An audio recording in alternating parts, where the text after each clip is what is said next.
CVOEO, the Champlain Valley Office of Economic Opportunity, is one of the state's 5 community action agencies. And we have 10 interconnected programs and that are client-centered, and they're all designed to combat poverty and help people achieve economic independence. So CVOEO serves more than 10,000 households each year. And our statewide housing advocacy programs, where I and many of the people in this room spend most of our time, our housing advocacy programs team is here. Everyone raise your hand if you're part of the HAP team. Excellent.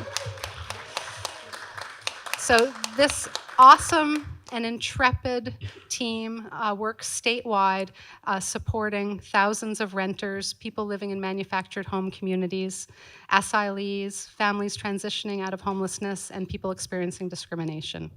And as a whole, CVOEO is committed to social, racial, economic, and environmental justice.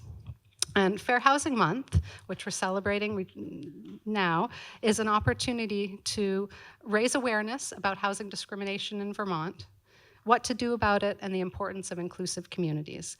So we're so thrilled to have you all here today. We're especially thrilled to welcome Cashauna Hill of the Redress Movement, our keynote speaker. And before I turn it over to a whole string of people who are going to share some really important information, I want to do some quick thank yous. I want to thank everyone who's made this event possible. I'd like to have special thanks to Leah Livingston, our Fair Housing Project Education Outreach Coordinator, right over here.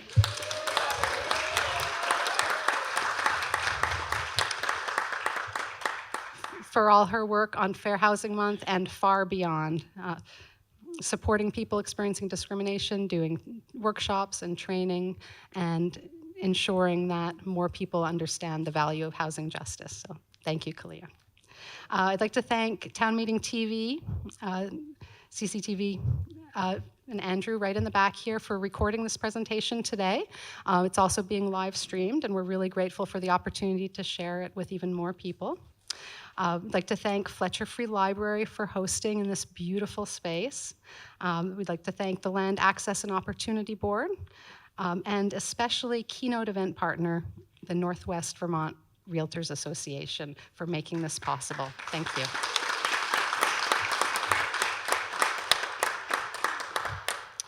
So this event is bittersweet, and Fair Housing Month is really a time to celebrate and to bring people together. But with fair housing protections and funding being eroded at the national level, and while right here in Vermont, just this week, hundreds of people being ejected from emergency housing when we have a critical shortage of affordable homes, now more than ever, we really need to stand up and fight for the rights of everyone, and especially the most vulnerable in our communities, and especially those who have been historically subjected to segregation, discrimination, and exclusion. We need to make sure that everyone has access to a safe and inclusive and welcoming place to live and to thrive.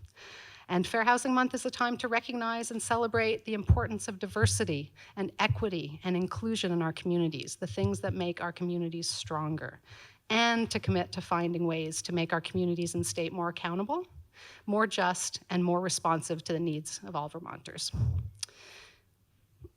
So I have to put in a side note here, because I just used 3 words: diversity, equity, and inclusion. For anyone who's been following national news, we know that we're not supposed to be saying those words.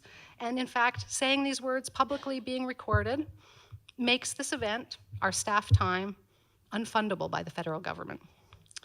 These are the times that we're living in, and it's not okay. We can't pretend this is normal. We can't pretend this is acceptable. We can do better. We must do better. And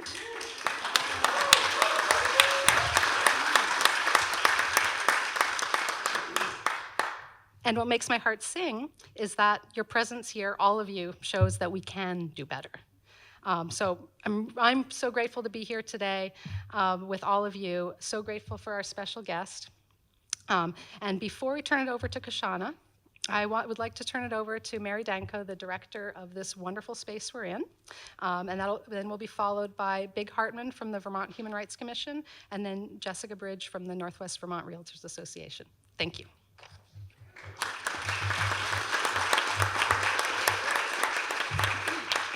Thank you, Jess. And thank you, everybody, for coming to our library today. I think you all know that public libraries are a cornerstone to our democracy. And when we have access to information for everybody, regardless of whatever status you are, that makes us an informed citizenry and an empowered citizenry and a strong democracy. And I always think of that when I think about the philosophy of our public libraries. And I also think about, it's in our collection and it's in our space. And today you're in that space, and it's in the programming that we do. And I like to think that all of these things add up to a kind of energy that we build off each other. When we hear these new ideas, when we're inspired, when our imagination is sparked, when we gather, when we have that free access to information for everyone, that's a great thing. So I'm excited that you're all here and that we're in this collective energy programmatic space together. And I'd like to next introduce Big Hartman, who is the Executive Director and General Counsel for the State of Vermont Human Rights Commission. Thank you.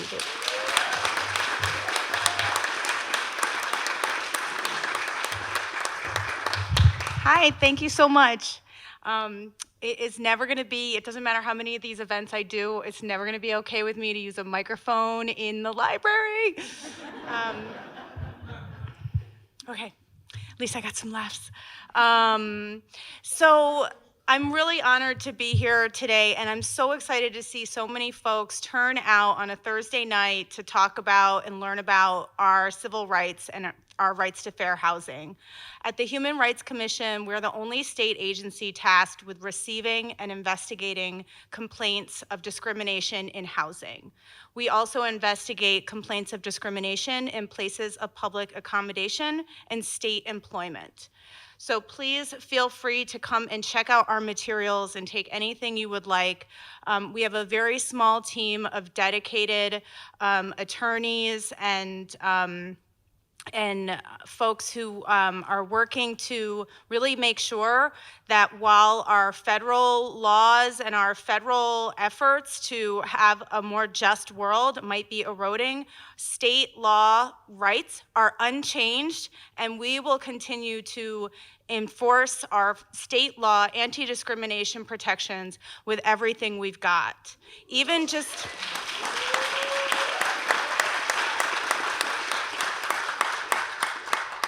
Thank you. Just this week, our legislators are considering expanding protections under the Fair Housing and Public Accommodations Act to expressly include citizenship and immigration status as legally protected categories.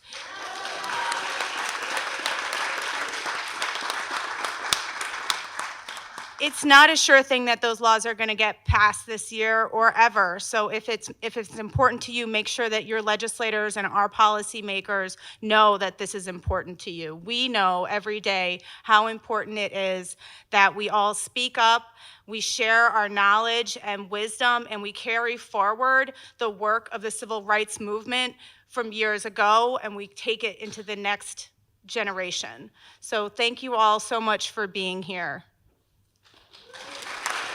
Someone is speaking after me. I am sorry, I was not told who's speaking after me. Go ahead. Thank you. Hi, everybody. Thank you so much for being here, and thanks, Cashauna. I just want to thank the organizers of this event. My name is Jessica Bridge. I am the 2025 president of the Northwest Vermont Realtor Association. We serve real estate professionals across Franklin, Chittenden, Grand Isle, and Addison counties. The story of real estate in America is inseparable from policies that have historically perpetuated racial and economic inequities. I'm just going to let that sit there for a minute. Sadly, realtor organizations have played a role in shaping and enforcing some of those policies. I'm going to let that sit there for a minute too. At NVRA, we believe it's vital to acknowledge this history while also championing efforts that promote education and take meaningful action toward equal access to housing. Education, particularly from experts in the field, is one of the most powerful tools we have to drive change. And I am truly honored that our community will have the opportunity to learn from one such expert. Cashauna Hill joined the Redress Movement after serving as executive director of one of the most active fair housing advocacy groups in the country, the Louisiana Fair Housing Action Center, formerly known as the Greater New Orleans Fair Housing Action Center.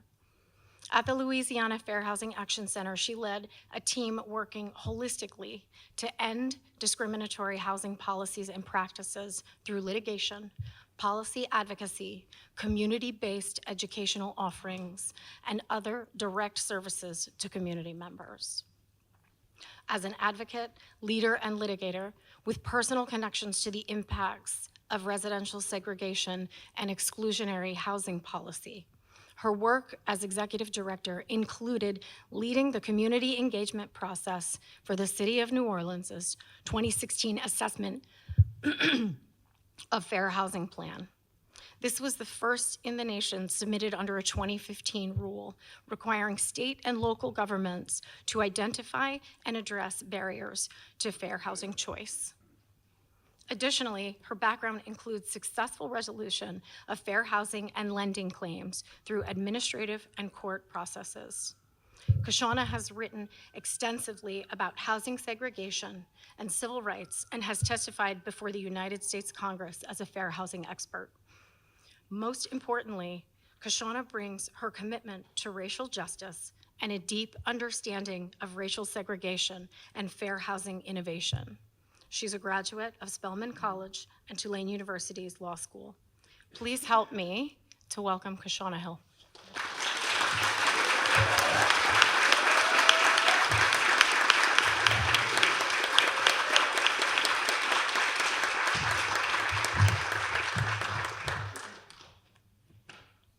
Good evening. Thank you all so much for having me. I am incredibly excited to be here with you all tonight and for the conversation that we are going to have. I will start by just saying that I am someone who was actually born in a place that is very similar to Vermont, I think, in many ways. I and my parents, we come from Portland, Oregon, where we are part of a small but long-standing African-American community. And so just like I know that there are Black folks in Portland and in the Pacific Northwest, I knew that there were Black folks in Vermont. I come from a place that, like Vermont, really prides itself on its inclusiveness and its interest in doing better and in being better. And so I am thankful to see all of you here tonight, thankful for your support of housing justice, and I'm looking forward to the conversation. So with that, we'll go ahead and get started. Next slide, please. So just a little bit about the Redress Movement and the work that we do. The Redress Movement envisions a country where our zip codes no longer predetermine our life chances, where every neighborhood has plenty of resources for us and our children, and where the opportunity to choose where we live and live how we choose is not limited by bad policy, bad economics, or bad actors. The Redress Movement works in deep partnership with local communities to repair the harm caused by intentional policies to segregate communities. And we do our work by educating, mobilizing, shifting the narrative, and winning redress victories. Our starting point is housing, and that is because at the Redress Movement, we are very clear that all of the ongoing inequities across the United States have their roots in this country's history of racist and discriminatory housing policy that has yet to be fully discussed, and it certainly has not been fully addressed. At the Redress Movement, we work in solidarity with others who are facing the facts of history, redressing harms of the past, and working to heal our nation by dismantling the barriers that divide us. And so, why redress? Why do we need redress, and what do we think about when we at the Redress Movement use the word redress? We define redress as present action to reverse and remedy ongoing segregation. Next slide, please. The Redress Movement is currently working in 4 cities across the United States. I'll share a little bit more about the work that we're doing in those places, as well as ways to engage even if you don't live in one of our 4 partner communities. Those communities at this time are Omaha, Nebraska, Charlotte, North Carolina, Milwaukee, Wisconsin, and Denver, Colorado. On the screen here, what you see is a redlining map from Charlotte, and we'll get into a little bit more detail about that as we move forward. Next slide, please. Redress's work in communities centers first on research and on the production of creative materials and educational tools that uncover hyper-local histories and the impacts of segregation. At Redress, we conduct original, data-based, and archival research that provides clarity around the legacy and impacts of segregation in communities across the country. Additionally, Redress organizers work both on the ground and digitally as part of a widespread movement for social change, leveraging research to help fill knowledge gaps and convening groups in the housing space to build a unified base and ultimately to build power for our movement. Redress's digital organizing mobilizes interested groups and individuals all over the country to build solidarity and awareness of the Redress Movement and the policies and philosophies undergirding our work.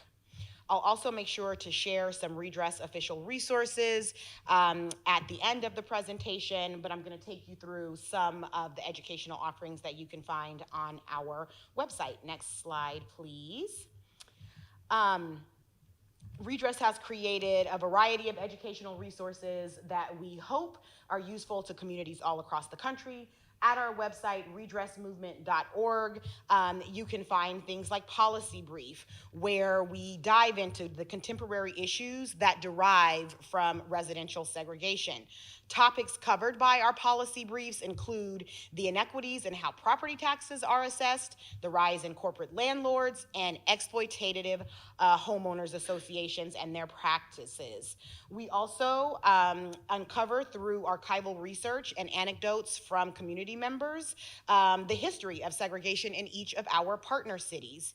And we've detailed the people and entities involved in segregating those communities, as well as the specific areas that were targeted and the impacts that endure today. You can also find on our website a curriculum and vocabulary where we've compiled popular resources and common terms to help folks bridge gaps in knowledge and learn the language circulating in housing justice spaces today. Next slide, please. So we'll start with a bit of historical framing.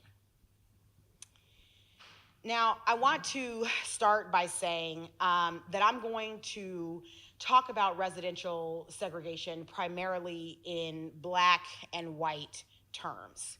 And I want to be clear, right, that I'm talking about the Black-white racial dynamic because anti-Blackness drove exclusionary housing policy across the country. Now, that said, right, we need to be very, very clear that, for instance, anti-Asian sentiment or a desire to exclude specific groups of people of color certainly existed in various communities across the country, especially on the West Coast and in the Pacific Northwest. However, even though other racial groups may have been targeted in certain communities, anti-Blackness has been a unifying factor and goal of all exclusionary housing policy across the country. I also want to be very clear in that the redress movement's work understands and acknowledges that by and large, indigenous folks, right, were also subject to exclusion and subjugation and oppression through the seizure of lands on which they lived, and that those folks were displaced and relocated. However, to discuss the systems that created and continue to perpetuate residential segregation across the country, we're going to be using a framing around Black and white racial dynamics mostly. So what we see on the screen here is Charlotte, North Carolina's redlining map, and many of you may recognize this image from the cover of The Color of Law. Now, this is a map that comes from 1935. And we're going to start by talking a little bit about racially restrictive covenants in Charlotte. In the 1900s, the Piedmont Realty Company popularized racially restrictive covenants in the Charlotte area. The founders of Piedmont Realty Company also ran the American Trust Company, which issued mortgages for homes in racially restricted communities. And so in Charlotte, what quickly happened were that neighborhoods where covenants were operating became racially restricted and majority white or white, and communities where Black folks were present were redlined. Now, I understand that Vermont was not formally redlined, but most, if not all of you, will know that racially restrictive covenants were certainly a feature of the early housing market here in Vermont. To be clear, there is significant evidence that racially restrictive covenants played a role in segregating many communities before the federal government institutionalized redlining. Conversations about residential segregation often start with redlining, but during the Great Depression, the federal government created first the Federal Housing Administration to help ensure more affordable mortgages so that middle-class families could become homeowners. From its inception, the FHA strongly recommended racially restrictive covenants that were in use across the country. And in 1934, the FHA's underwriting manual makes it clear that the federal government was only interested in backing mortgages with racially restrictive covenants in place, and only in areas that were adequately protected against what the FHA called the infiltration of inharmonious racial or nationality groups. And so it should not be surprising that the map on the screen's lines largely follow the segregation lines created by racially restrictive covenants in Charlotte. Now, I also want to note that the redlining maps that we traditionally think of and the redlining map that you see here was not actually created by the FHA. It was created by a separate federal agency, the Homeowners Loan Corporation, and largely followed the same racist principles as racially restrictive covenants. Redlining gets its name from the red areas on the HOLC maps, noting the most hazardous areas, but redlining, the term, generally refers to any practice that used racist real estate principles to evaluate risk or make loans. While the HOLC itself, didn't implement the maps that they created, the Federal Housing Administration's lending practices were based on similarly discriminatory maps that the FHA created based on the HOLC's racist template and racist guidance. So, I think it's also very important to be clear about how this redlining and these policies that were based on these restrictive covenants have played out. Between 1930 and 1950, only 2% of FHA mortgages went to non-white families, and that is across the country. How has that history played out in Vermont?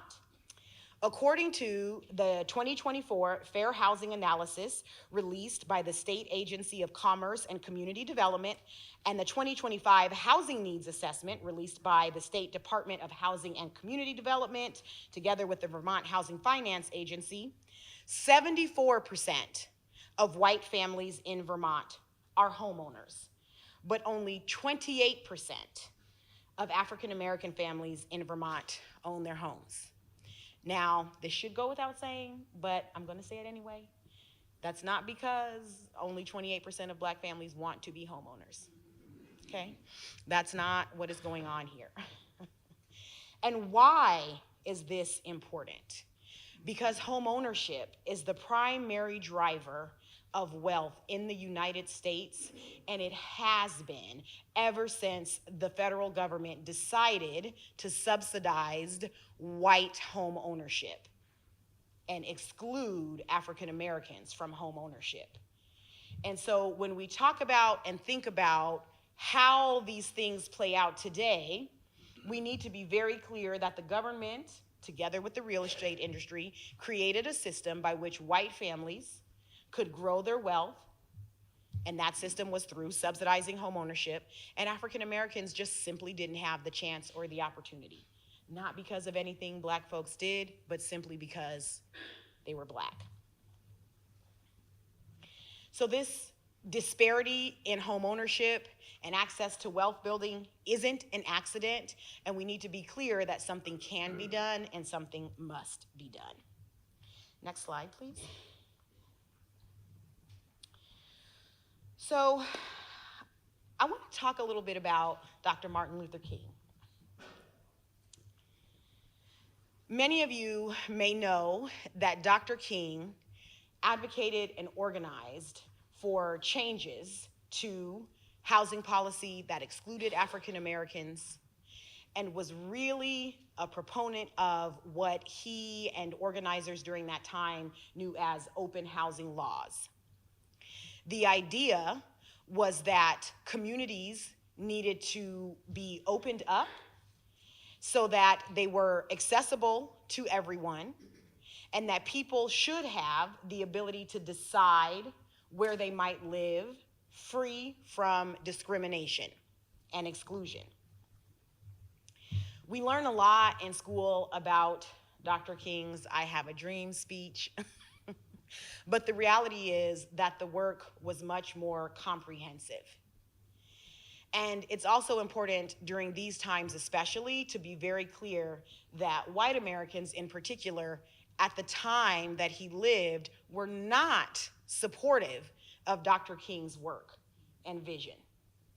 And so I think as we move throughout Fair Housing Month and as we go about our day-to-day lives, especially those of us here who are white, we need to be thinking about whether or not or how we continue to perpetuate, right, some of those attitudes and behaviors that Dr. King tried so hard to ensure that we all saw and that he tried so hard to change. So in 1967, many of you may be aware that there were widespread urban uprisings across the United States, including in cities like Detroit, Newark, and Cincinnati. And after those uprisings in the summer of 1967, President Lyndon B. Johnson tasked a group to investigate the causes of those uprisings. The report by what became known as the Kerner Commission concluded, in language that may be familiar to some of you, that the United States was moving toward, quote, two societies, one black, one white, separate and unequal. In addition to being clear about the ways in which exclusionary and discriminatory policies were leading to these uprisings, the Kerner Commission's report warned that action must be taken to address systemic racism and inequities, or else the U.S. would experience a divided future where Black Americans would continue to lack access to opportunity. As much as I hate to say it, we still have not taken the advice of the Kerner Commission. This was the context when Dr. King was assassinated on April 4th, 1968. Now, for years, he had been engaging in campaigns to end residential segregation in cities across the United States. There was a movement that had been built and that was growing at the time of his assassination. Following Dr. King's death, violence and uprisings once again erupted all across the United States, where there had not been the will to pass any sort of federal open housing laws prior to his assassination. Once things were on fire, Congress changed their minds very quickly. And the Federal Fair Housing Act was passed and signed into law exactly 7 days following the assassination of Dr. King on April 11th. What is it that this landmark civil rights legislation does? The Fair Housing Act has two goals. Firstly, I think as everyone knows, it makes individual acts of housing discrimination illegal. Now, the second broader and more difficult goal of the Fair Housing Act is that it requires local governments to address the legacy of discriminatory housing policy and work to create open and integrated communities. Next slide, please. So, if racially restrictive covenants are now illegal and they're no longer enforceable, they're no longer being written, if redlining is a thing of the past, and if we have a federal Fair Housing Act that prohibits discrimination in all housing-related transactions, what is continuing to exclude people? And what is keeping our communities segregated? We're going to talk about a few of those issues. I'm going to try to keep that brief, and then we're going to move into some successful campaigns across the country that really do begin to redress this harmful legacy of residential segregation. We should all know and be very clear that segregation is not, and it never was, a naturally occurring phenomenon. As easy as it might be to think that all the Black people want to live together, that's simply not true. Now, some of us do, okay? But others of us don't.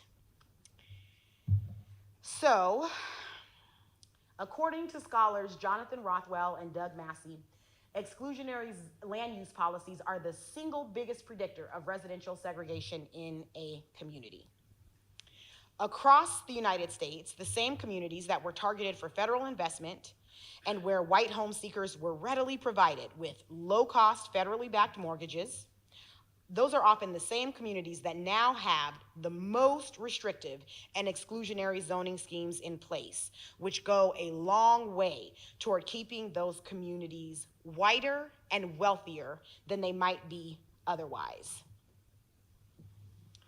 What we know about exclusionary zoning and exclusionary land use policies is that it leads to opportunity hoarding, right? That then gets compounded by additional policies and acts of discrimination that keeps people of color and specifically African Americans out of these communities or penalizes them once they are there. So exclusionary zoning is definitely, continues to be a very big factor in perpetuating and maintaining segregation across the country. Next slide, please. Racial discrimination in the rental market. Now, I understand we are a long way from the South, but that's where I've done all of my fair housing work over the past 15 years or so, and it's something that I've been doing in the South for a very long time. And so I'm bringing you an example from the U.S. South, but I want to be clear that these kinds of sentiments and this kind of discrimination takes place everywhere. So in November 2020, as a result of a testing investigation in Jackson, Mississippi, that the Louisiana Fair Housing Action Center led, the U.S. Department of Justice filed a lawsuit against the owners of 3 apartment complexes in Pearl, Mississippi, which is a suburb of Jackson. And the leasing agent was also a defendant in that lawsuit. During the testing investigation that was conducted by the Louisiana Fair Housing Action Center, the property manager outright refused to show available properties to African American prospective renters, and that leasing agent told one Black tester that he could not rent a unit to her or the other residents would think that he had let the zoo out. Now, I do want to note that the case was settled very favorably, and the testers who experienced that awful treatment did receive monetary damages, and everyone involved, the owners and the leasing agent, are now out of the business forever of renting or managing housing units. But this is a very stark example of the ways in which people are making decisions about who, right, they will let into a property that they own or manage, and it's something that comes up continuously across the country. Next slide, please. Appraisal bias is another systemic issue that continues to keep communities segregated, and it also continues, right, to show and illustrate the ways in which we devalue Black lives across the country. Now, these are all heartbreaking stories, and I'm going to try to keep it very, very brief.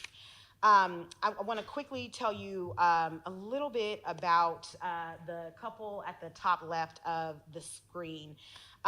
Dr. Nathan Connolly and his wife, Dr. Shani Mott, who unfortunately died in March of 2024, they were both, at the time this litigation was brought, they were both faculty members, professors at Johns Hopkins University, right? The kind of folks who did everything right. Not only, did they go to college, they both became college professors. They had PhDs and were working at an incredibly prestigious university in the Baltimore area. They were looking to refinance and had gotten an appraisal by a white appraiser. He put the value of their 4-bedroom home at $472,000. Now, this is a 4-bedroom home in a majority white community in Baltimore County. Having a feeling that something about that number was off, the couple stripped their home of family photographs, and they had a white colleague pose as the homeowner, an action known as whitewashing. After, another appraiser came out and was met by the white person pretending to be the homeowner. Suddenly, the home was worth $750,000. That is nearly a $300,000 difference. The second couple at the top right is Paul Austin and Tanisha Tate Austin. They were looking at a property in 2016 in Marin City, which is a community about 10 minutes north of San Francisco. It's a hilly, historically Black community where houses very rarely come up for sale.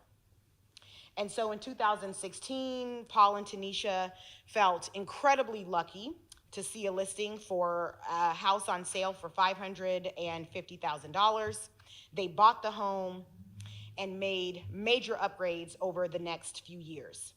They added about 1,000 square feet to the house, expanded the living room, and added a deck with views of the San Francisco Bay. In order to help pay for that work, they decided to refinance their mortgage. Their lender hired Jeanette Miller to inspect the house and come up with a new valuation that would determine whether or not they could qualify for a loan. Ms. Miller's appraisal concluded that the market value of the home was $995,000. And so what this meant for this family was that their refinance application was not able to be processed. And so they were not able, right, to gain access to this capital that would allow them to continue making upgrades on their home. And so this couple also decided to whitewash their house. They removed family photos and artwork, books, hair products are a dead giveaway, and anything else that might indicate that a black family lived there. They also asked a white friend to be present and to stand in as the homeowner when the appraiser arrived. The second appraisal concluded that the home was now worth $1.4 million, nearly $500,000 higher than the original estimated value. The last homeowner on the screen is Carlette Duffy, a black homeowner in Indianapolis. In 2020, she had a feeling that she was receiving inappropriately low home valuations. And so she decided to put that suspicion to the test, and she asked a white family friend to stand in for her during an appraisal. Initially, she had had 2 appraisals conducted on her home in a historically black neighborhood just west of downtown Indianapolis, and it was initially valued at $125,000 and $110,000 respectively. But when she had a white friend stand in for her, the home suddenly was worth $259,000. So we should note, firstly, that none of these cases came up in the South, right? We've got the San Francisco Bay Area. Does it get any more progressive? Oh, somebody said yes. I'll leave that for you all to discuss. They might not agree that the answer is yes. We've got Baltimore, Maryland, and we've got Indianapolis, Indiana, right? This isn't Louisiana.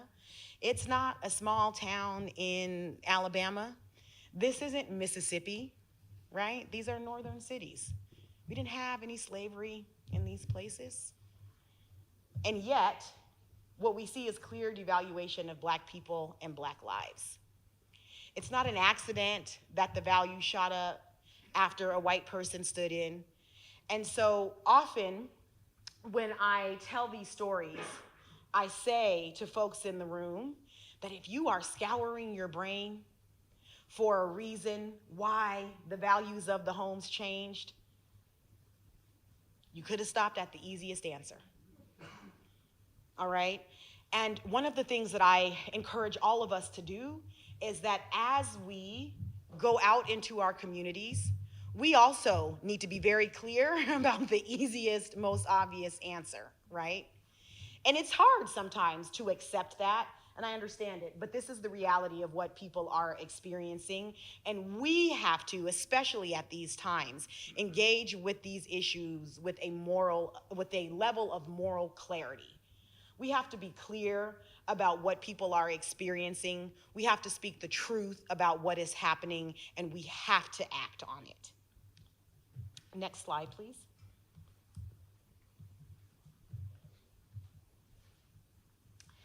So, how can I help? And we're gonna move into some ideas and some work that's taking place across the country. As we move into the next portion of the conversation, I encourage everyone to go forward knowing that you've got to get comfortable with the facts and with grounding any advocacy in truth. Be accountable, and we should all consider how we participate in and benefit from harmful systems. Take action, and that can look like joining your local neighborhood association. But please don't join your local neighborhood association to go oppose affordable housing at the city council, right? If you are going to take that advice, that suggestion, please take the rest of the suggestion. Publicly support building multifamily housing and subsidize affordable housing in your communities. It's critically important. Consider becoming a Redress neighbor at redressmovement.org and join the fight with us. So, next slide, please. We'll move on to how some of this plays out and what it looks like. Let's think about facts and truth, for instance. At the Redress Movement, we center race in our work, and we explicitly reject the idea that addressing classism or poverty alone would lead to equitable life outcomes and resolve the disparities linked to residential segregation. We reject that idea because it's not true, and I'll tell you why. So as you see on your screen, Black college grads in the United States have less wealth than white college dropouts. Not because they make less money, but because their grandparents and sometimes parents were excluded from home ownership opportunities. And so just having more money or more income doesn't account for the lack of wealth. We need to be clear about that. At the Redress Movement, if we're advocating for things like first-time homebuyer programs, for instance, sure, income-based first-time homebuyer programs are helpful, but they've existed for decades, and the racial wealth gap has only expanded. So who are they helpful for? To be clear, classism and ending poverty certainly have to be addressed.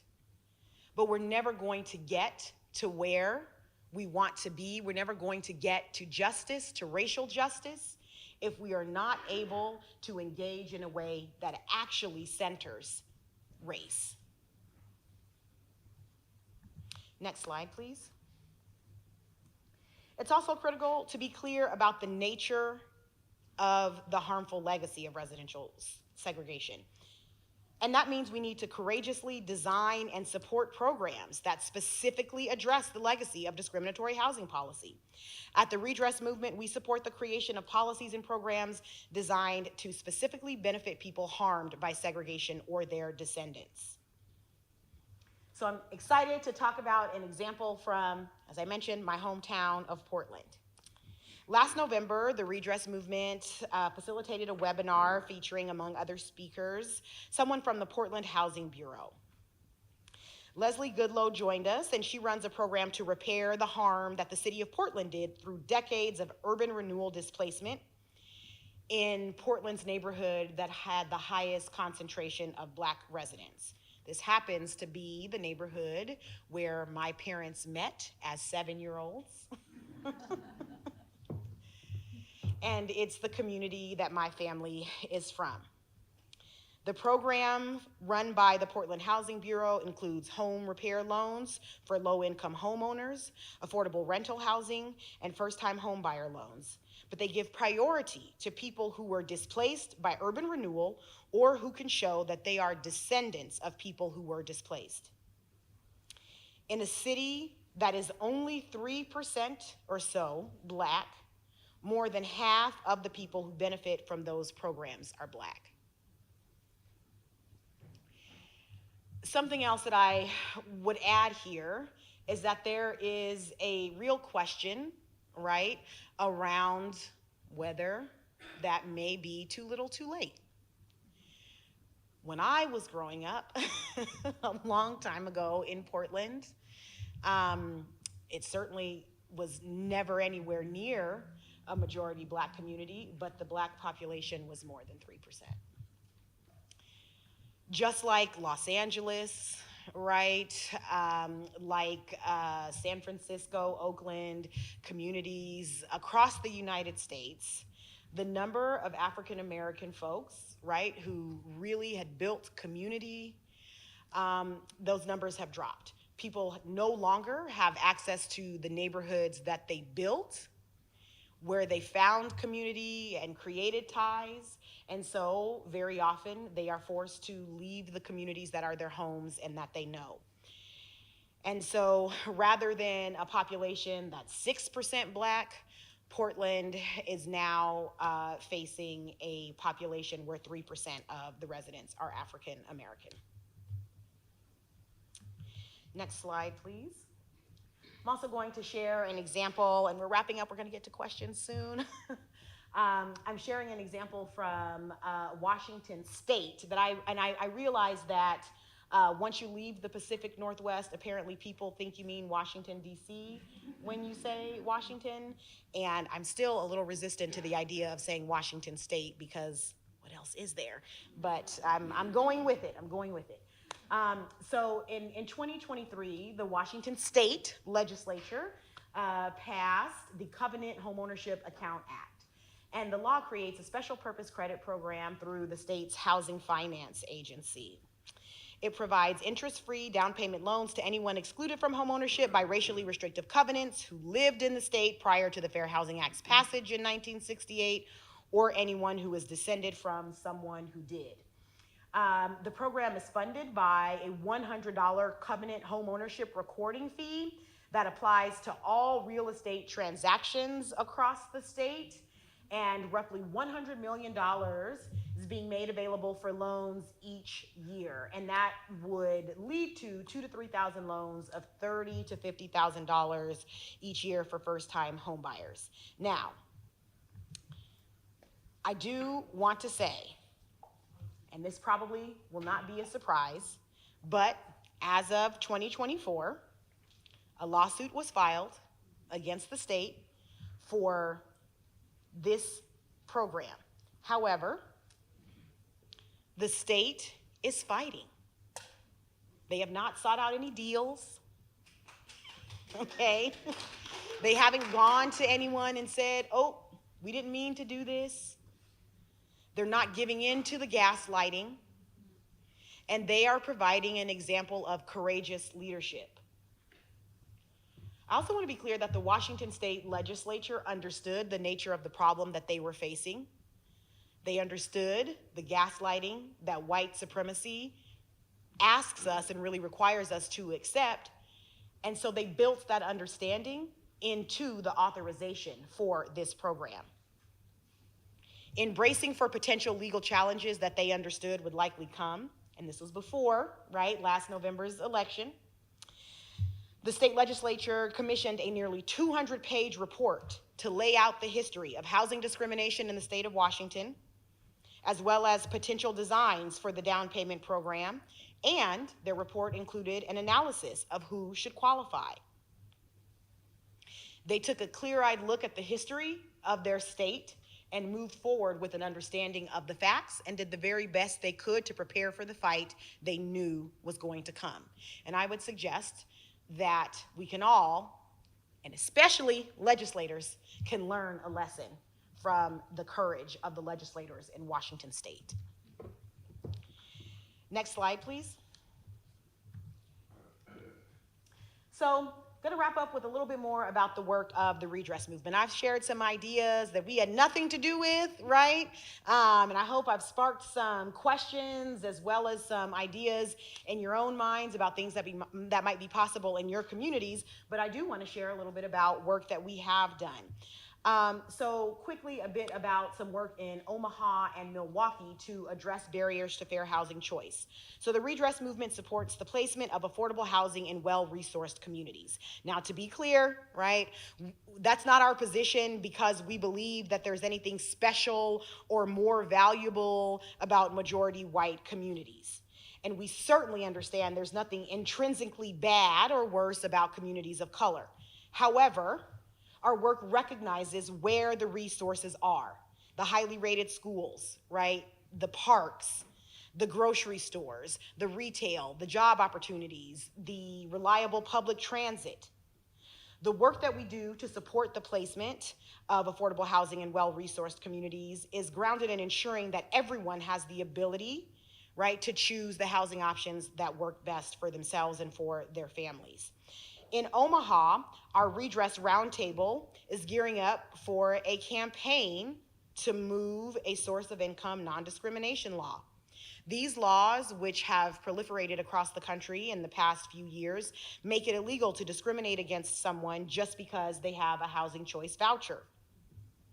Currently, discrimination forces most housing choice voucher holders into segregated, lower opportunity neighborhoods, and those kinds of laws, the source of income laws, can help open up other communities to voucher holders. The housing choice voucher program, I hope this isn't a surprise to anyone, has certainly and absolutely failed really to meet its stated goals across the country. Only about 20% of voucher holders are actually able to take those vouchers and live in low poverty, well-resourced communities. Now, in New Orleans, the number is even lower, and we have about 10% of voucher holders that are able to live in well-resourced communities. In the most well-resourced zip code in the city that currently has the highest life expectancy across the state of Louisiana, there are, for all intents and purposes, no voucher holders in that community. Statistically, there are 0. That's not a mistake, that's not an accident, and we can do something to fix that. In Milwaukee, Redress neighbors have also been concerned about discrimination against housing choice voucher renters, and they are working hard to ensure that their existing law is enforced. The map on the left of the screen shows how stark the segregation is in the voucher program in Milwaukee.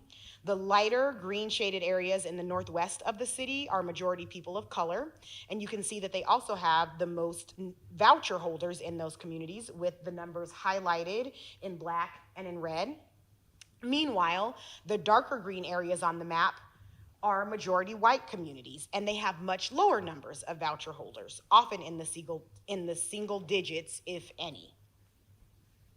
To address this and other long-standing barriers to fair housing choice in Milwaukee, the Redress Movement led a coalition of housing justice groups, community members, and other advocates to have the city and county pass a joint housing committee that will live at the County Board of Supervisors level and be comprised of a majority of residents rather than elected officials and bureaucrats. And that committee will have the authority and the ability to address the longstanding barriers to city-county mobility across Milwaukee. In a very common pattern, the city of Milwaukee is actually majority Black and brown folks, while the surrounding suburban county communities are overwhelmingly white. There are some long-standing and very real barriers that exist to really limit the ability of people of color within the city to have access to those surrounding suburban communities. The lack of access for voucher holders, right, is one part of that system. And the residents of Milwaukee are really hoping that the housing committee will take the charge and move forward in a way that finally begins to address some of those barriers. Next slide, please. The Redress Movement also supports policies and programs that fight gentrification and displacement. Though gentrification might initially lead to temporary integration, it's very clear that gentrifying neighborhoods will eventually become majority white and will resegregate if there are no interventions. The Redress Movement also fights the displacement and removal of Black and brown people from their communities by other means. So in Denver, for example, we ran an incredibly successful campaign to change state laws and protect homeowners from foreclosure by their homeowners association. Now, I always have to back up here. I've been practicing law for almost 20 years before I came to the Redress Movement a year and a half ago. In that very long time span, I had never learned that there are 12 states across the country where homeowners associations can foreclose on homeowners. And this can happen regardless of whether someone is current on their mortgage. As soon as I heard it, I knew that was a nightmare scenario.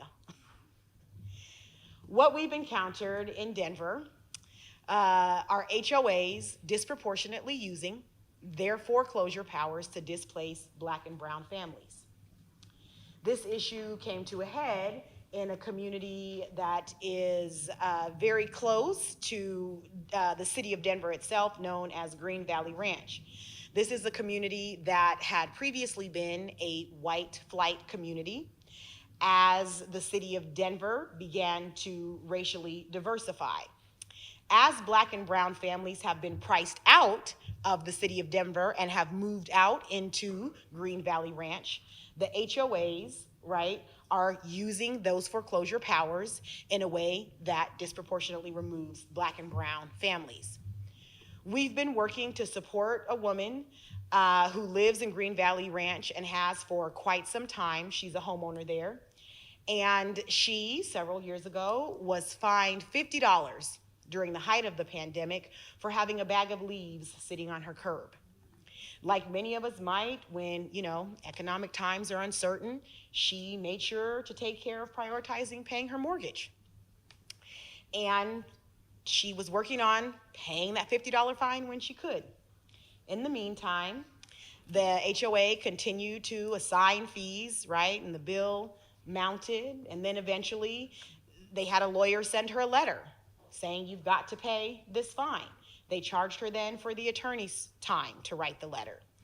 And before she knew it, her bill ballooned up to $3,000. Her home was sold at auction to a local developer because she owed $3,000 for something not related to her mortgage payments. We've been working to bring attention to her plight. We have worked with her to facilitate a variety of community-based actions, including a pray-in, press conferences, as well as a letter writing campaign. And we also took this bill to the state legislature to restrict the abilities of HOAs to foreclose on families' homes. After a very difficult fight, I'm pleased to say that we did win.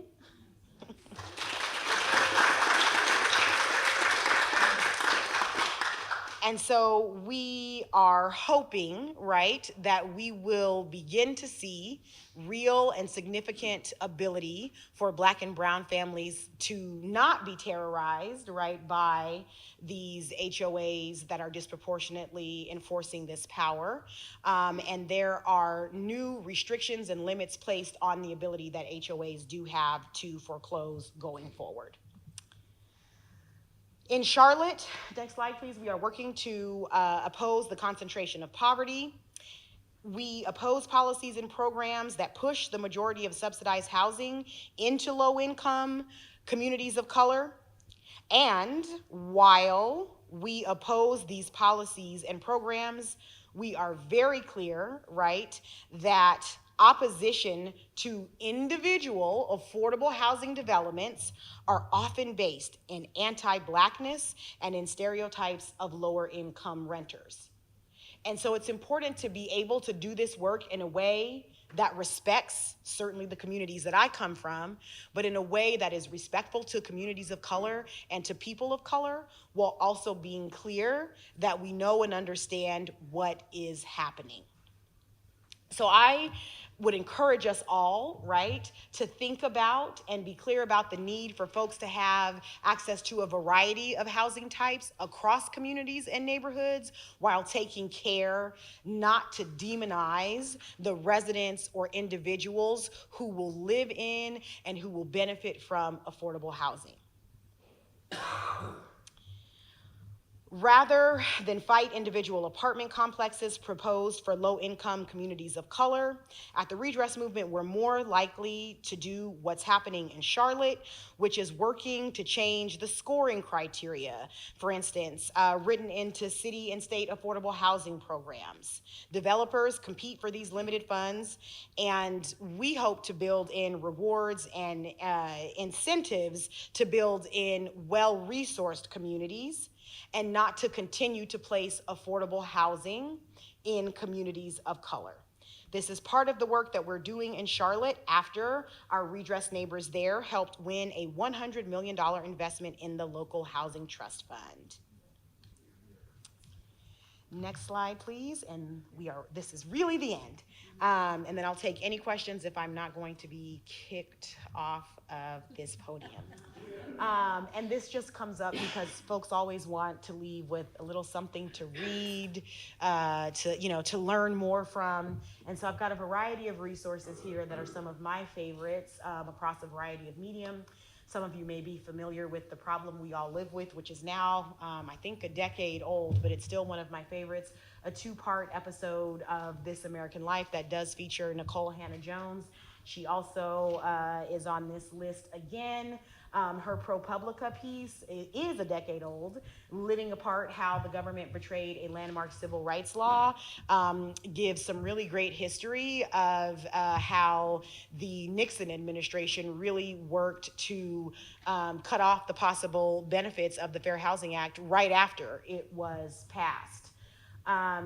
Our America Lowballed is a documentary for ABC television studios on Hulu that traces appraisal bias, and some of the families mentioned earlier are featured in that documentary. Of course, The Color of Law is an incredible resource, as well as the sequel, Just Action: How to Challenge Segregation Enacted Under the Color of Law. There's a policy toolbox at the Redress Movement's website where you can find a little bit more about policies that work to redress residential segregation in a variety of community types. You can also find a document there that lays out the Redress Movement's principles when it comes to organizing and the ways in which we engage in communities. Next slide, please. And with that, I look forward to your questions. Thank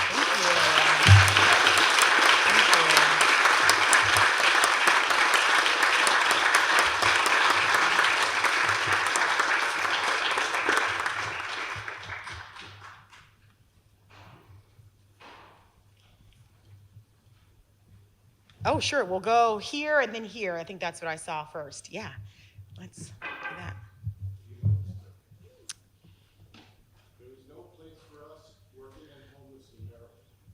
I've not read that one, yes, but I've heard of it. I'm familiar, yes.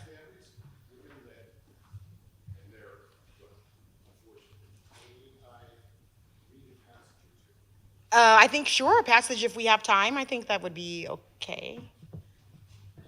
From the Chicago Coalition to the Homeless, gentleman there says, the idea that these people aren't actually homeless because they're not in shelters is absurd. Oftentimes the shelters are full, or parents are afraid their kids will be taken away, or there simply are no family. Now, what about scores of families and individuals at extended stay hotels? They too have been left out of the statistics. Mm-hmm. Okay? It was so bad at one point that in Georgia, Atlanta, which was what it's supposed to say, Okay. they said they only had 10,700 homeless. They only count people on the street.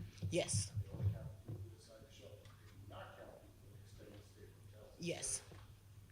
He says here, put all this together, extrapolating from these disparate data sources, evidence is clear homelessness is an exponentially bigger and more pervasive phenomenon than we have been led to believe. Conservative estimate, those living in vehicles or hotel rooms, temporarily with others, Yep. along with people in shelters on the street, would be well over 4 million.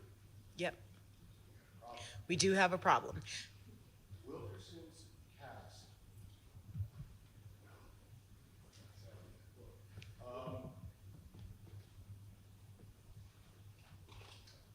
I guess I don't have a proper question to ask, but where do I sign up before I already did? So that's a start.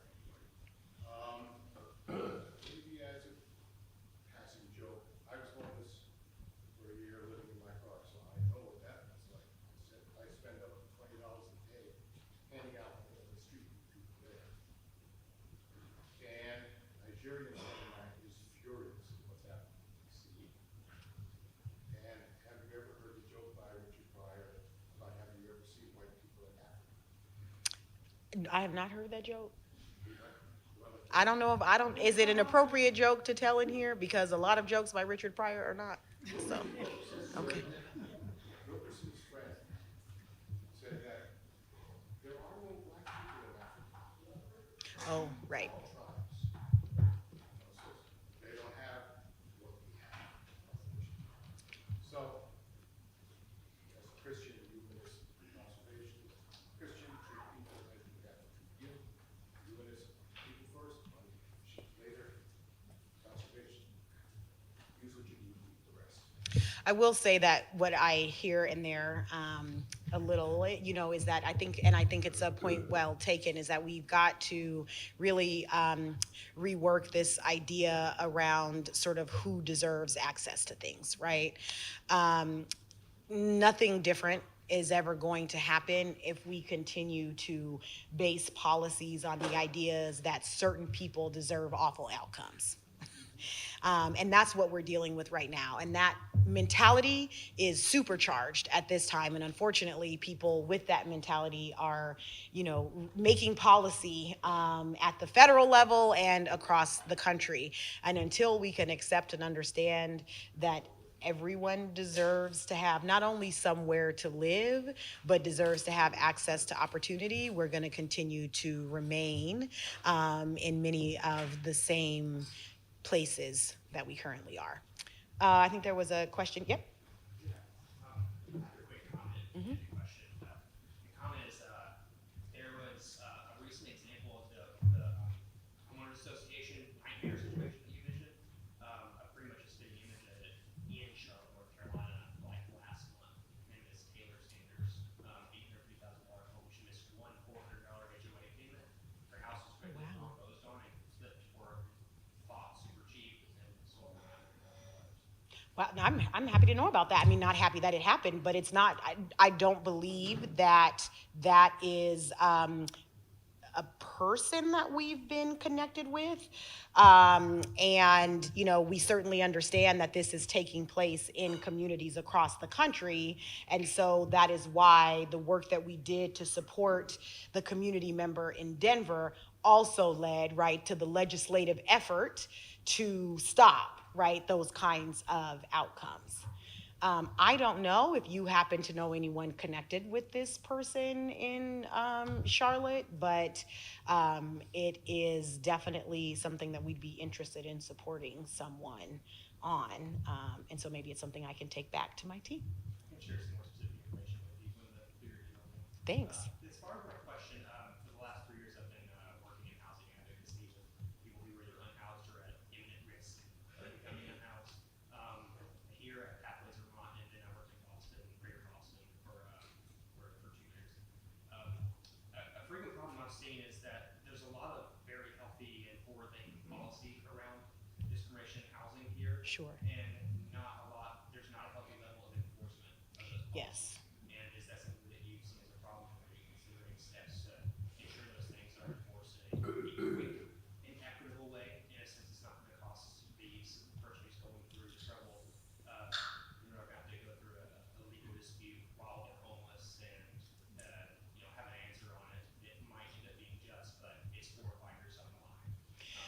Yeah, so I think what you're identifying is one of the real ongoing issues, right, sort of with the civil rights infrastructure in general across the country. The Fair Housing Act doesn't have any enforcement system other than, right, can we count the federal government? Can we count HUD?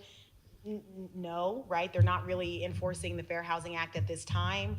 But the overwhelming majority of that work has been done by the state agencies that investigate fair housing and discrimination complaints, and the nonprofit groups that investigate and litigate around, right, those violations of the Fair Housing Act. And so at this time, HUD certainly has stopped processing those fair housing and discrimination complaints, and then they are also actively taking steps to strip away the funding for the nonprofits that are investigating and prosecuting those Fair Housing Act violations. And so the answer to your question is really, at this time, there's not going to be a widespread ability, right, to go after bad actors that are violating the Fair Housing Act. And it's important to, again, those bad actors can be individual landlords and property owners, as well as governmental entities, right? I've certainly been involved in litigation against municipalities. The state of, Louisiana was sued by the Louisiana Fair Housing Action Center years ago following Hurricane Katrina. And so there is a widespread need for Fair Housing Act enforcement. I don't know that this is the time that we're going to get anything close to meeting the need for enforcement. Here and here. And was there one other question here? Okay, and then I think, will that be, do we have time for those? Yes, is that okay? Okay, great. Okay, wonderful. Please. Yep. Well, thank you very much for your presentation. I guess I have kind of a follow-up to that about enforcement of the Fair Housing Act. In your experience investigating and litigating these claims, are there factors that you look for in identifying discrimination? Because it seems like that would be a huge challenge, like especially in like a tight housing market like we're in now, like proving intentional discrimination by a landlord. Like, you could have, like, if you post a listing for a rental property today, you might have 20 people signing up to view that property. How do you prove that that landlord is intentionally discriminating? Yep. And my second question would be, once you've gotten to a point where you've proven discrimination, what is the redressability in the system? What are the damages? Yep. That also seems like something that can be difficult to prove. Yep. Are you a law student or a lawyer? Okay. Well, yes. Okay. So then I can really give you the answer. Okay. So first of all, the redressability. I mean, it's money, right? And I have gotten a whole lot of it. Okay. I'm so happy to say, but money damages are the primary remedy for housing discrimination. Now there are a lot of other remedies that can come up, and all of them are my favorites. But one thing that it's not every case where you want to go for this, but when I want to go for it, I've always gotten it. Sometimes it's necessary that these folks just get out of the game, right? That they sell the properties, that they are never again involved in any sort of property management. And that is something that you can actually demand as a remedy in a fair housing lawsuit when the behavior is really egregious enough. And then, there are things like requiring fair housing training, or also bringing in an independent and trained property manager is also something that comes up a lot.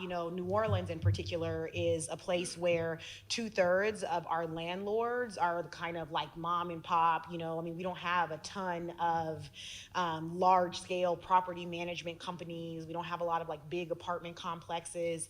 And so if you've got somebody that owns, 12 single family homes across the city, a lot of times they're kind of managing them themselves and doing all kinds of stuff that they should not be doing. And so in instances like that where there's been a violation, we're often going to ask for a professional property management system to be in place. And then even if there are some issues, typically, right, they understand the basics of fair housing. I also want to be clear that housing discrimination, this is to your first question about proof, housing discrimination doesn't only occur at the application phase, right? That's the example that I gave. But for instance, I've litigated a ton of sexual harassment in housing cases, and that's something that almost exclusively comes up once someone is in the home. And so you prove that by, here are the explicit photos that my property manager sent to me. Here is the voicemail message that the maintenance worker left for me saying that I wasn't going to get anything fixed unless I engaged in sexual favors. So these are the kinds of ways that proof can come up once someone is already in the home.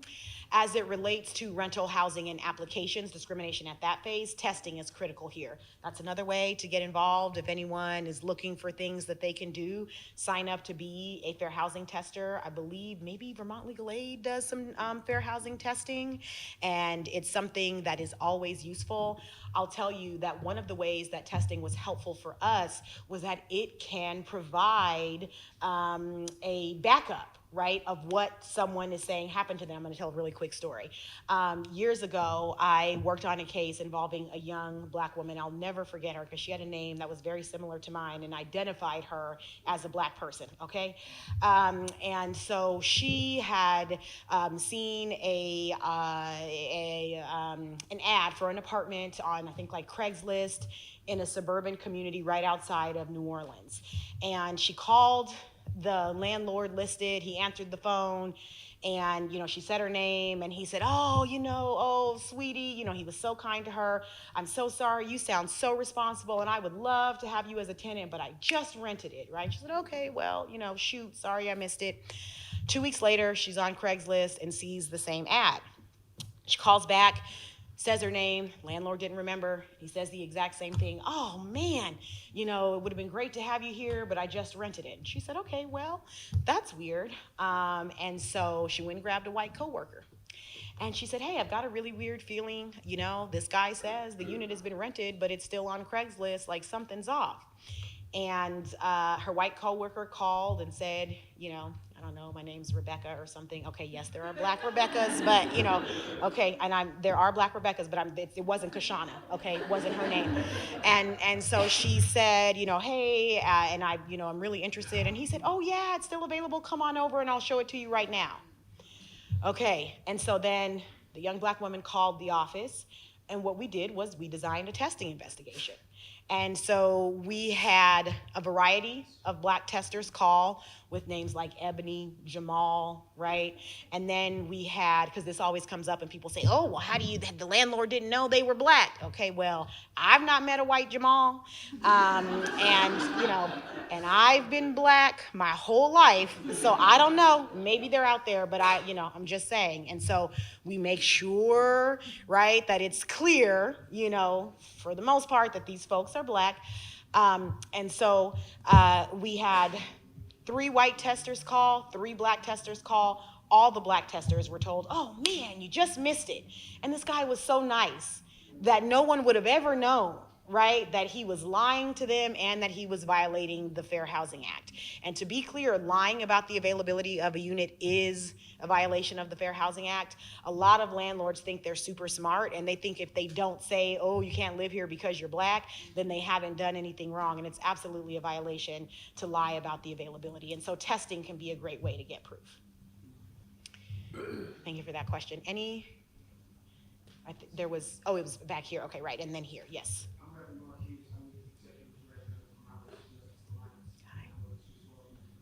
Thank you.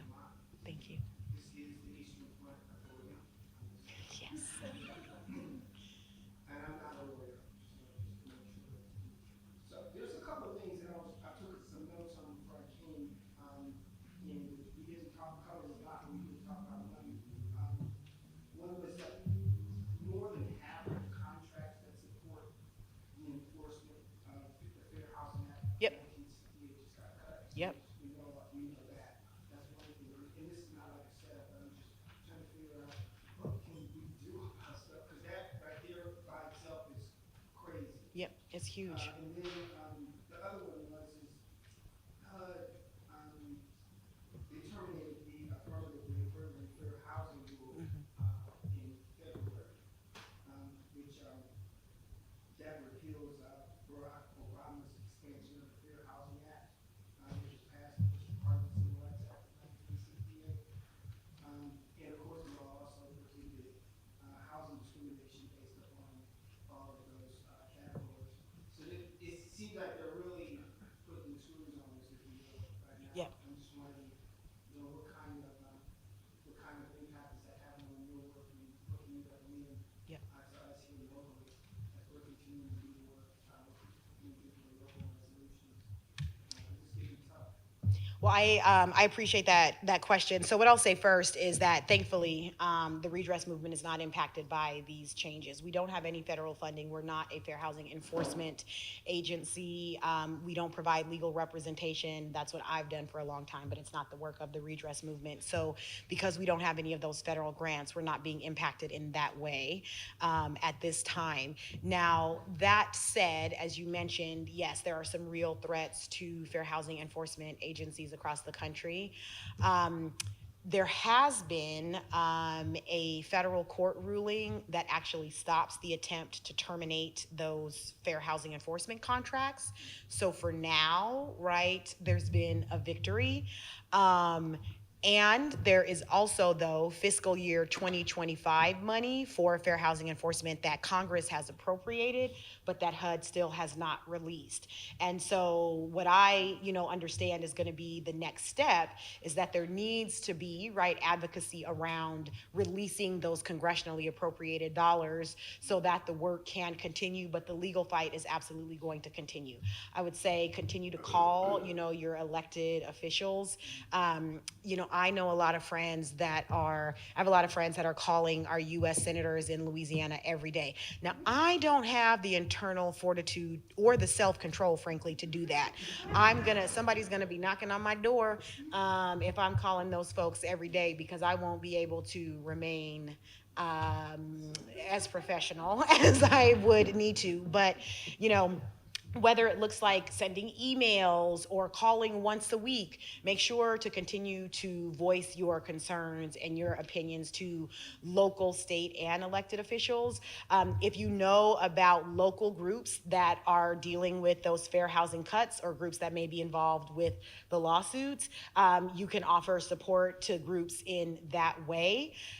What I did want to also say about the affirmatively furthering fair housing rule is that there was a lot of show around repealing that. Some of you may have seen the HUD secretary, dramatically signing whatever order. There's a process to repeal a rule, and you can't just sign something and it's repealed. So they are signaling their intent to do it, but it hasn't quite been repealed yet.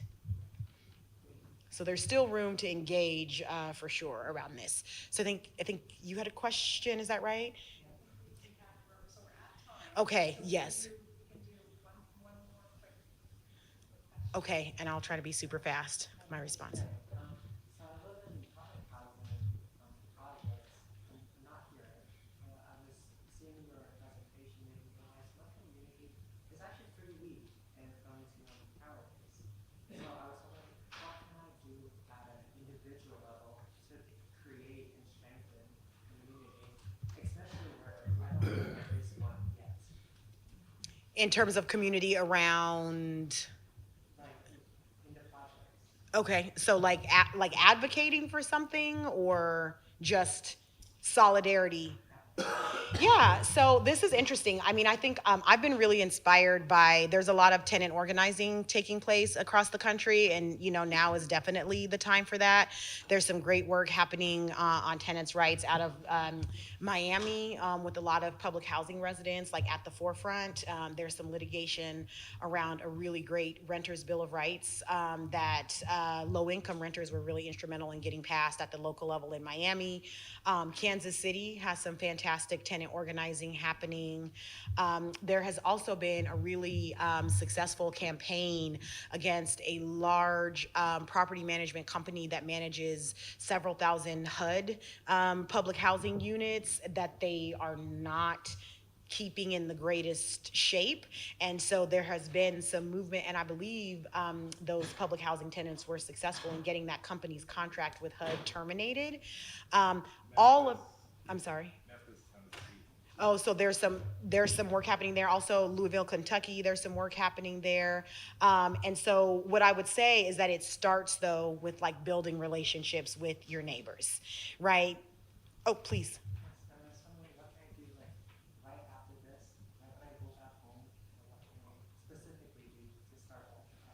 Yeah, I would say you can go to the Redress Movement's website, but you can also just get some information, but you can start talking to your neighbors.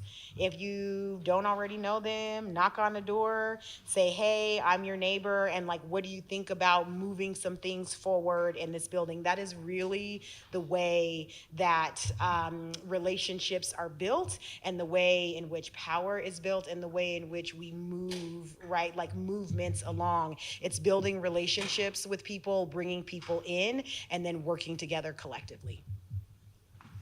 I do want to say I'm so honored to be here, and I really appreciate y'all spending this much time with us on a Thursday night. I also very much appreciate the invitation and the leadership from Jess and from Kalia. I'm honored to have been a part of your Fair Housing Month celebration. Thank you so much to everyone at CVOEO and to all the co-sponsors and the partners on this event. Thank you.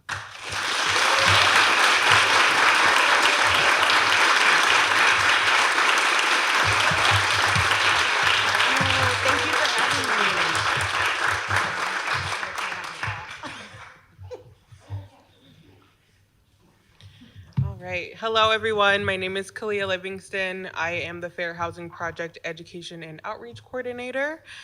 I just have a couple of announcements before we wrap up. First of all, huge thank you to Cashauna Hill for coming all the way to Vermont from New Orleans to teach us about her expertise in housing justice and providing us with that amazing education about the racial disparities that have shown up historically in housing, as well as those really helpful modern examples. I just want to let everyone know that we have a bunch of hand-pressed bookmarks from the Revolutionary Press. They include a poem on them from an incarcerated woman, which is a part of a broader exhibit, which is at the Center for Arts and Learning in Montpelier. So please take some time to check that out if you are able to get to the area. Along with Fair Housing Month, April is also Poetry Month, and the Fair Housing Project has partnered with the Young Writers Project, and we will be having an exhibit at City Hall as well, starting in April 17th, highlighting some writing pieces from Vermont writers and some other writers around the country.